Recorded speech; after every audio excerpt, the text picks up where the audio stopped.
Hello, guys. Welcome back.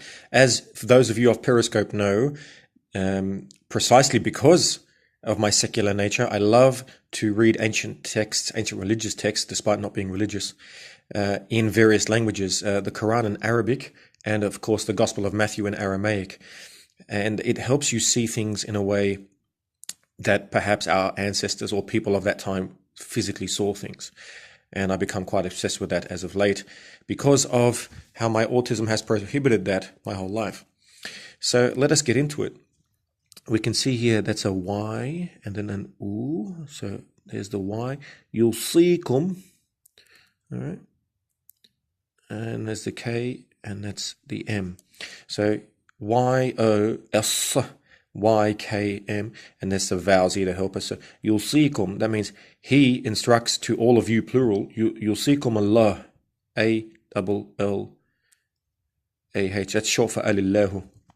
So the God, and this came from Aramaic, Eloho, and then before that we had El, which was the ancient Semitic supreme God of all gods. So yusikum Allah instructs you God in, okay, in, which is F-Y, Awladikum, okay, awladikum. So this is that's there, so that's and then l, and then there's an a there. That's ladikum, K-O. There's a little o up here, kum, awladikum. That means children yours, and it's possessive because it's e, not awladakum, awladikum. Okay. Lidhakar, okay. للذكر, L, and this L turns into a the, and I've said this before. If you go to Periscope, you'll know why, but we have sun and moon letters in Arabic. And with the sun letters, the L before the sun letter turns into the sun letter itself when it comes to definite articles. So, للذكر. Okay. Now, in English, that says, instructs you regarding your children, the male receives. All right, so let's have a look at this. L'dhakar. So dhakar has to do with remembering something, but we don't, as I've said before, Arabic is in clouds. There's not specific words. Each cloud has a meaning depending on where it is in the sentence. So desk, office, library, all of these, depending on the prefix, suffix, can be book, can be reading. Mithlu, hadhi, okay? Mithlu, that can be example or like. Hadh is luck. And then we have an, okay, so that's a, l, u, and the reason I said a is because without looking at this vowel, you wouldn't know. But it's u, okay, thayini, okay, thayini. So God instructs you regarding your children, okay, thayini, fa'in kunna nisa'in. Okay, so what are we saying? The male receives the equivalent of the share of two females. Okay. Where am I? Okay. فَإِن كُنَّ نِسَاءٍ فَوْقَ أَثْنَتَيْنِ. Okay, so here what we're saying is, فَإِف كُنَّ was nisa'an, women, over فَوْقَ أَثْنَتَيْنِ, over two. Okay. Over two. Then what are we saying? We're saying فَلَهُنَّ, so for them, female plural, فَلَهُنَّ ثُلُثَا, which is three, ثُلُثَا مَا تَرَكَ وَإِنْ كَانَتْ واحدة. So now we're getting into a few different things, but let me go back and I'll show you what it says here. The male receives the equivalent of the share of two females. If they are daughters, okay, more than two, they get 2/3 of what he leaves. Okay. Now let's go back to the Arabic. Okay. Now just keep in mind that by today's standards, of course, many of us will think, well, why should the woman get less than the man? It shows us something quite interesting, which is that if this was revelatory at the time, then at that time, women perhaps were not even receiving anything. That, to me, would explain, in a secular perspective, as to why it was required that the community need to be told that the woman receives a certain amount. It could have been the other way. It could have been that women used to receive half, and then this message sent them backwards. But that seems unlikely, because why would so many people? It doesn't make sense, I guess, from a human perspective, looking at it externally, that they were getting better, situations at the time, and then somehow they were instructed to go backwards. And there's many different reasons for that, which I won't get into on this channel. So taraka, okay. Wa in kanat, so if it was wahidatan, she was, or it was wahidatan, one. So if there's only one female, falaha nisfu, sorry, falaha, FLHA, so therefore belonging to her, a nisfu, half, okay, wali abawihi, okay, wali abawihi. Now, what are we saying here? If they are daughters, if there's only one, she gets one half, okay. Now, wali abawihi, that's here as for the parents. So we're saying wali abawihi. Now, ab is father, but abawi is the two fathers. In other words, the two parents. And this is interesting because sometimes family is mentioned as your tent. Ahulahika, for example, ahulaka or something like that. That's an ancient Semitic word for tent. So we can see that family and tent were one and the same word, maybe 10, 20, 30,000 years ago, when Hebrew and Aramaic were the one language. Arabic is, of course, a third generation descendant of Aramaic mixed with Nabatean, so it's a much younger language compared to the other two. So LKL likulli, so for each, wahidin, so each one, min, M-N-H-M, and these are vowels that help. So minhuma, of them both.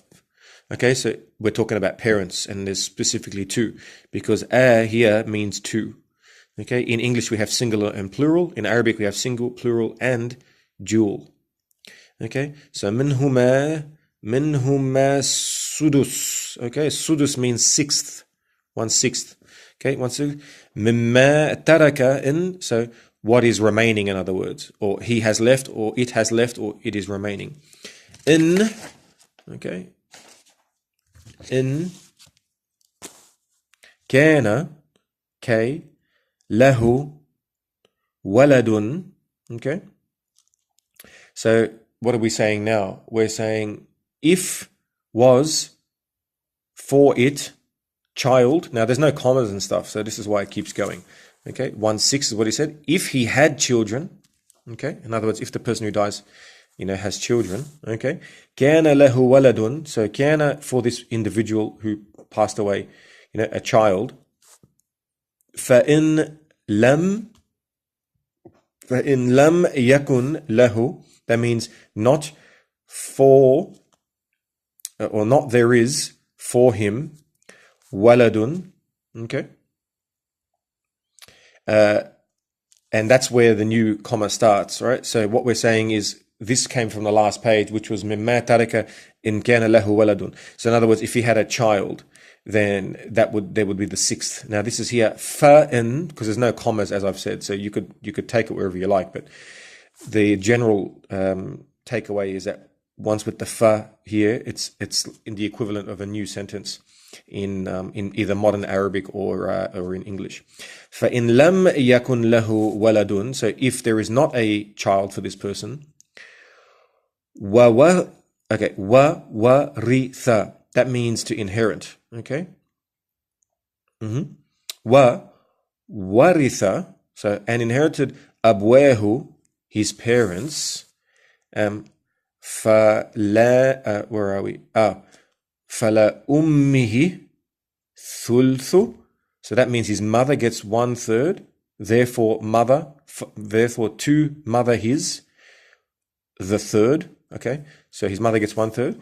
فَإِن, okay, so fa is so or therefore, in, if, K-A-N, kana, lahu, ikhwatun, okay, if for him, ikhwa is siblings, okay, fa, li ummihi, for his mother, okay, is sudus, 1/6, min, ba'di, from after, okay, from after wasiyatin, which is things that are owed, so debts. So after debts, yulsa or yulsi biha. In other words, after debts have been paid off.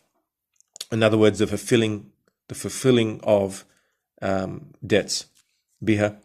O dainin. Dain is to do with loans or mortgages or anything like that. Okay. Now, Ebeukum, all right, Ebeukum, that means parents, in other words, fathers, but the father and the mother, kum, your, plural, so your parents, okay, wa abnaukum, and your children, la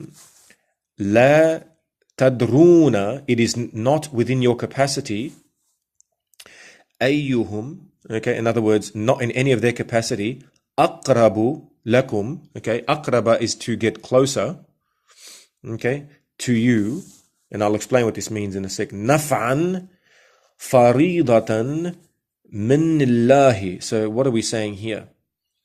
In English, they translate it as your parents and your children, you do not know which are closer to you in welfare. Okay, so let's have a look at it again. Okay, it says here, your parents and your children, not you plural, of them, closer to you plural, okay, with respect to welfare, and this is something to do with God. So we got here the word naf'an, and you've got faridatan, which means faridatan is to do with separation. All right, and naf'an is to do sufficient separation min Allah. So in other words, what they're saying is it is not up to you, whoever's receiving this information, to know the difference between who's closer, your children or your parents. That's something that they leave to their God.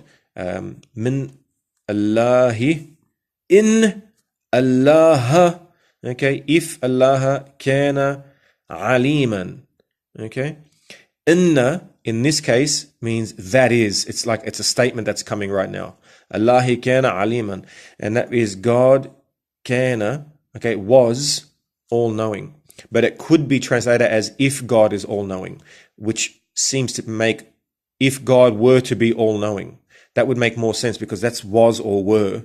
So it doesn't make sense to say that, therefore, I'm making a statement that God was or were all knowing. It would make more sense to say if, but it does have inna, and this vowel could have been added later or whatever. I'm not here to argue those points. It's just interesting that if you have inna instead of in, it changes the sentence completely. And that diacritic was, some secular studies show that those were added later to the Arabic language. And I've studied classical Aramaic, and I can see that that did not have those diacritics or those vowels and those specific things which Arabic does have. So that's quite interesting. So if you read it as in Allahu kana alim, and that's if God was all-knowing, but with that shaddi there, inna, that's saying, I'm telling you that God was all-knowing. But in English, it says God is knowing and judicious. So that's actually not that's an incorrect translation. I'm giving you the literal translation, being the autist. That's actually why I failed Arabic translation. I was too literal in my translation. So there you go. It just shows you how things can change when going from language to language. And that concludes chapter 4, verse 11. And whether you're religious, whether you're not really my concern. I wish you all the best. I hope that you find this enjoyable. Any comments, don't forget to put them below. And if you like this, don't hesitate to subscribe. And I do heaps of different stuff, as you've probably figured out if you see me on our periscope.tv/anautist, ANAUTIST. Love you all.